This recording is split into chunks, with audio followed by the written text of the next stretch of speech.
Build up பண்றணும் Beela விடணும் அது முக்கியம் இல்ல. நம்ம எது பண்ணாலும் இந்த உலக நம்மள உடனே உத்து பார்க்கணும். நாதாரித்தனம் பண்ணாலும் நாசுக்கா பண்ணணும்டா. ஆனா நம்ம பண்றது 4 பேருக்கு புரியப்படாது, தெரியப்படாது. Welcome to Chutties official. இன்னைக்கு நம்ம என்ன வீடியோ பார்க்க போறோம்னா, இன்னைக்கு எங்கள் அம்மா எனக்கு ஹெல்த்தியான லஞ்ச் கொடுத்துருக்காங்க.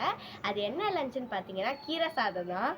அந்த கீரை சாதத்தை வந்து பார்த்தீங்கன்னா ரொம்பவே டேஸ்ட்டாக இருக்கும். அந்த கீரை குழம்பு நம்ம இட்லி, தோசை, சப்பாத்தி அந்த மாதிரி எல்லாத்துக்குமே தொட்டுக்கலாம். ரொம்பவே டேஸ்ட்டாக இருக்கும். இது ஹெல்த்தியும் கூட. அதனால் இப்போ நான் அதை லஞ்சுக்கு எடுத்துகிட்டு போக போகிறேன். இது எங்கள் அம்மா எப்படி செய்கிறாங்கன்றதை இந்த வீடியோக்குள்ளே பார்க்கலாம் வாங்க. முருங்கைக்கீரை கடைகளுக்கு தேவையான பொருட்கள் பார்த்திங்கன்னா, ஒரு 100 கிராம் அளவுக்கு துவரம் பருப்பு எடுத்திருக்கேன். ஒரு சின்னதாக ஒரு 3 தக்காளி, கொஞ்சோண்டு பூண்டு எடுத்துருக்கேங்க. பெரிய தக்காளியாக இருந்தால் 2 எடுத்துக்கலாம். சின்ன தக்காளின்றதுனால நான் 3 எடுத்துருக்கேன்.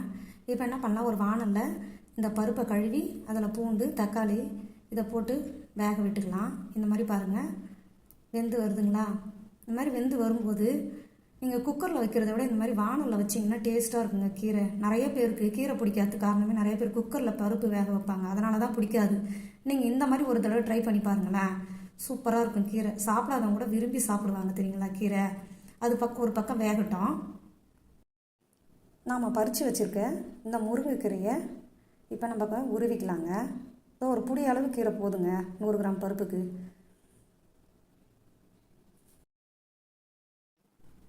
பாருங்கள், நான் எப்படி உருவி வச்சுருக்கேன் பாருங்கள். இந்த அளவுக்கு உருவினா போதும். நிறைய பேர் அந்த காம்பு எல்லாம் இல்லாமல் இலையை மட்டும் எடுப்பாங்க, தேவையே கிடையாது. இந்த அளவுக்கு கொஞ்சம் காம்பு இருக்கிற மாதிரியே நீங்கள் எடுத்துக்கோங்க. அப்போ தான் கீரை வந்து நல்லா டேஸ்ட்டாக இருக்குங்க. வெறும் இலை மட்டும் போட்டால் டேஸ்ட் வராதுங்க. பாருங்கள், பருப்பு ஒரு 3/4 அளவுக்கு வெந்து போச்சுங்க. இப்போ இந்த டைமில் தான் என்ன பண்ணணும், நம்ம கீரையை போட போகிறோங்க. ரொம்ப குழன்னு வேகணுன்ற அவசியமே கிடையாதுங்க. ஒரு 3/4 பதத்துக்கு வெந்தாலே போதுங்க. இப்போ நம்ம கீரையை போட்டுட்டு அந்த கீரை எதுவுமே பண்ணாதீங்க. கரண்டி விடுறதோ ஜல்லி கரண்டி விடுறதோ எதுவுமே கிளறாதீங்க. கீரை தானாகவே பார்த்தீங்கன்னா அந்த தண்ணி உள்ளே போக ஆரம்பிக்கும். நம்ம கீரையை போட்டதுக்கப்புறம் ஒரு டீஸ்பூன் அளவுக்கு மஞ்சத்தூள் மேலே போட்டுக்கலாம். இந்த மஞ்சத்தூள் எதுக்காக போடுறோன்னா, கீரை வந்து கருப்பாகாமல் நல்லா க்ரீன் கலராகவே இருக்கும் அப்படின்றதுக்காக மட்டும்தான் போடுறோம். நோய் எதிர்ப்பு சக்தியும் அதிகமாக இருக்கும் நம்ம மஞ்சத்தூளில், அதுக்காக போடுறோங்க. இன்னொன்று பார்த்தீங்கன்னா, நிறைய பேர் கீரை போட்டதும் ஜல்லி கரண்டி ஊட்டிடுவாங்க. அதனால என்ன ஆகுனா, கீரை வந்து வேகாது, கருப்பாக மாறிடும். நீங்கள் இந்த மாதிரி ஒரு தடவை ட்ரை பண்ணி பாருங்களேன். கீரை பாருங்கள், கொதிச்சு அந்த தண்ணி உள்ள தானாக அதுவாகவே இறங்க ஆரம்பிக்குது. இறங்கி எல்லாம் போனதுக்கப்புறமா தான் நம்ம என்ன பண்ணணும், ஜல்லி கரண்டியால் அடிப்பக்கத்தால் விட்டு கிளற ஆரம்பிக்கணும். இப்போ பாருங்கள், எல்லாமே இறங்கிடுச்சு பாருங்கள். ஆனால் க்ரீன் கலராகவே இருக்குது பாருங்கள். ஒரு கீரை கூட கருப்பு கலர்லேயே இல்லை பாருங்கள். பார்க்கும்போது எவ்வளோ அழகாக இருக்குது பாருங்கள், நல்லா கலர்ஃபுல்லாக. இந்த மாதிரி நம்ம ஜல்லி கண்டியை அடிப்பாகத்தில் விட்டு பார்க்கணும் வெந்துடுச்சான்னு. ஒரு 5 நிமிஷம் வெந்தால் போதுங்க. அவ்வளோ நேரம் வெந்தாலே அதிகம், அதுக்கு மேலே வேக தேவையில்லை. இந்த அளவுக்கு வெந்தாலே போதும்.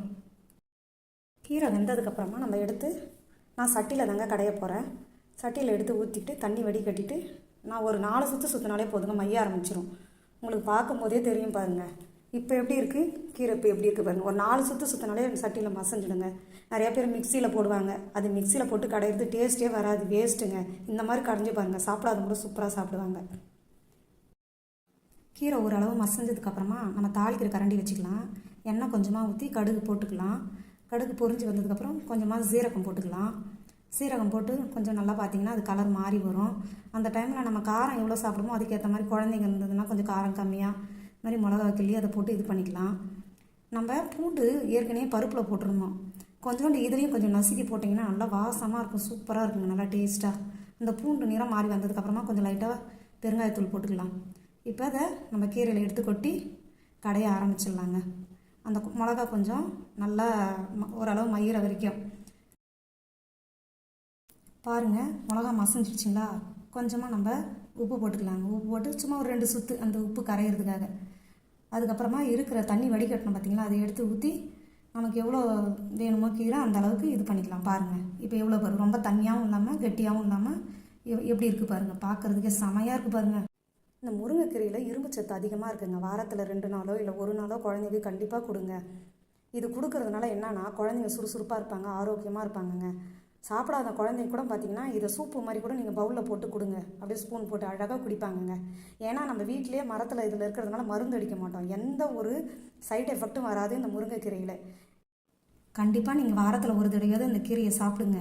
உடம்புக்கு அவ்வளோ ஹெல்த்துங்க. சுட்டீஸ் எங்கள் அம்மா செஞ்ச முருங்கீரை செம டேஸ்ட்டாக இருக்குது பாருங்கள். நான் தோசைக்கு கூட தொட்டுக்கிட்டேன். உங்கள் வீட்டிலே முருங்கீரை செஞ்சாங்கன்னா சாப்பிடுங்க, ரொம்ப ஹெல்த்தியான ஃபுட்டு. இது எங்கள் அம்மா செஞ்ச கீரை குழம்பு. இப்போ இதை நான் சூப் மாதிரியே குடிப்பேன். இது ரொம்பவே டேஸ்ட்டாக இருக்கும். நீங்கள் எதில் வேணாலும் தொட்டு சாப்பிட்லாம். இது டேஸ்ட்டாக இருக்கும். இது ஹெல்த்தி. இது என்ன கீரைன்னு பார்த்தீங்கன்னா முருங்கைக்கீரை தான்.